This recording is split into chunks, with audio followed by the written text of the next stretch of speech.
19 of the warmest years in history have happened since the year 2000. And you know who is the biggest culprit here? It's carbon dioxide, which has been at its highest ever in 650,000 years. But you know who can solve this? EVs. EVs can tackle this issue, as it has been found in peer-reviewed studies to be greener in 95% of the world. And with that man created with inventing the modern electric battery is the subject of today's video. Studio 78.104 presents 52 Weeks, 52 Scientists, Season 1, All the Facts, Episode 36, Count Alessandro Volta. Volta was born to two people, Filippo Volta and Donna Maddalena. And he was born on the date that is 18th February 1745. Here in that cheeky little yellow frame, you can see his picture holding one of his batteries. He was born in Como, Lombardy, Italy. It's a beautiful, picturesque town in the middle of Italy. You can see it pictured in the frame right there. And he was Italian. So first of all, in 1774, he was appointed professor of physics at the Royal School in Como. This was his first job. Here you can see it. And here's where he started working a lot. Then he developed electrophorus. Now, electrophorus was this device that could produce static electricity. And his promotion was so extensive that people actually really use this. This could create static electricity, and that was a big thing back then.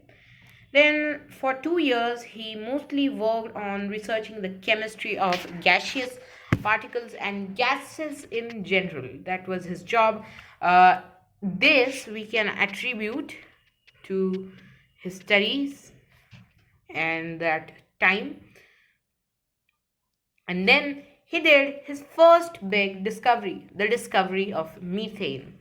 Now, if you don't know what methane is a gas. And methane is a chemical formula of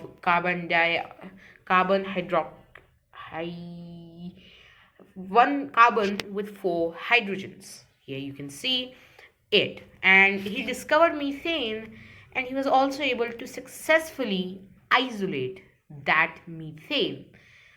He discovered it after reading a paper by Benjamin Franklin of the United States on flammable air.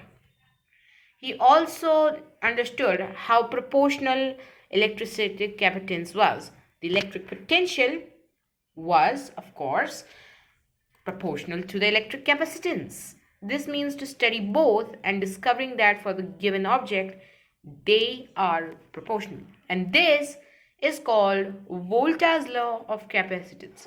And for the next thing, you can say this is a very, very, very nice segue. Because you know what? Because he worked with electric capacitance and electric potential, the people who were naming units, they decided to name the volt. The volt is essentially the unit of electric potential, 440 volts. And he might have not seen it coming, but the volt is so ubiquitous in normal usage, it's as normal as electricity or power. And that is named after this great man. See, the magnitude of work that he did is very high, and we fail to understand this a lot of times, but he was a very, very important to the age of enlightenment and science. He was then again a professor of experimental physics at the University of Pavia, discovering and learning for about a 40-year tenure, which was a very long tenure for the time, mind you, and he served this position in a very active role. Alright, let's take a little detour and let's read about his battery incident. See, Luigi Galvani, an Italian physicist, discovered something he named electric electricity. So he took two different metals and then connected it with a frog's leg to one another. Volta then realized that a frog's leg would be a conductor of electricity and as a detector of electricity.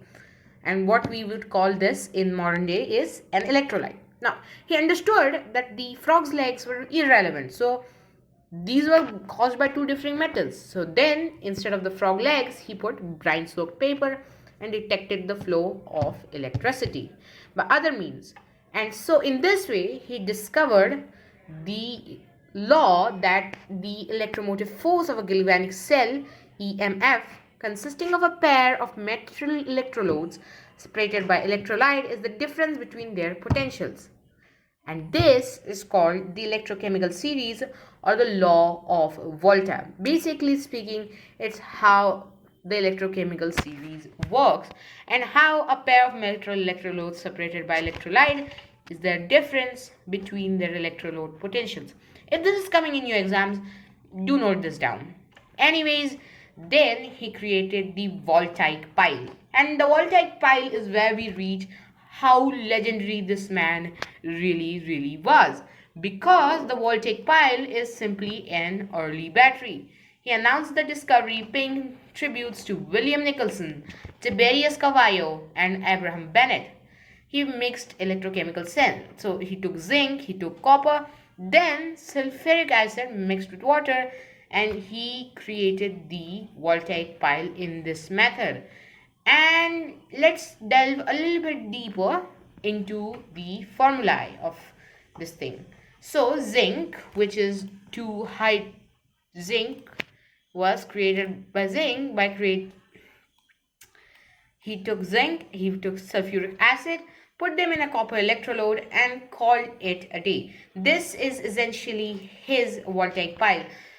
You can look at the reactions here, but simply speaking, zinc and sulfuric acid reacted and the electrolyte here was sulfuric acid or a form of saltwater brine.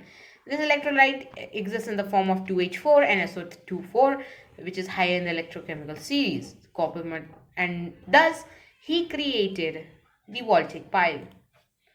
Later, he became an associated member of the Royal Institute of the Netherlands, and this was a big honor not only because the Royal Institute of the Netherlands, but also because of the fact this was a position that not many non-Dutch people have held. He was made a count, a French count in fact, by everybody's favorite or least favorite historical figure depending on who you ask, Napoleon Bonaparte. He was made count, and that's why the word count is appended. However, he did not personally use the word count with his name. He died on 5 March 1827 at the Camnaio Volta in Italy. That was another sad day for the history of science as a whole, and he died of natural causes is what is reported. And there was built the Tempio Volciano, or the Temple of Volta, in his legacy. This is a museum-esque figure where there's a lot of things that are dedicated to Volta himself. You can see the photo here and pay close attention, and that is what was dedicated to him, the Tempio Volciano or the Temple of Volta. The 10,000 lire note was also dedicated to him, 1990 to 1997, as you can see. These notes were later phased out in favor of the euro, I am told, and that's why you might not have seen, because these were for a very short time, obviously. The workstation focused microarchitecture by NVIDIA is called Volta, and after Volta, of course, the next one was Turing, and the one before was called Pascal. A computer company honored him quite well. Electrophorus voltae, or the electric eel species with the strongest bioelectricity in nature, was named after him, the Electrophorus voltae. And this name has another puzzle clue, because he did create an electrophorus. So Volta's yield or electrophorus voltae is the strongest electrical producer. Throughout his life, he was a very devout Catholic, and he himself professed the faith very, very, very openly. And this is true because at that time, religion was something that was intrinsically tied to science, unlike today, where these are very different fields. He was a great electrician who made a lot, and I sincerely and genuinely do mean this, a ton of things, a lot of things possible. With farsight and foresight, he took upon the work of the legends, and as has said by Newton, he stood on the shoulder of the giants. Thank you again for watching this video, and make sure you subscribe. Here are the citations which will be appended as another website down below. Also, the photos are all from Wikipedia Commons. We will meet you next week.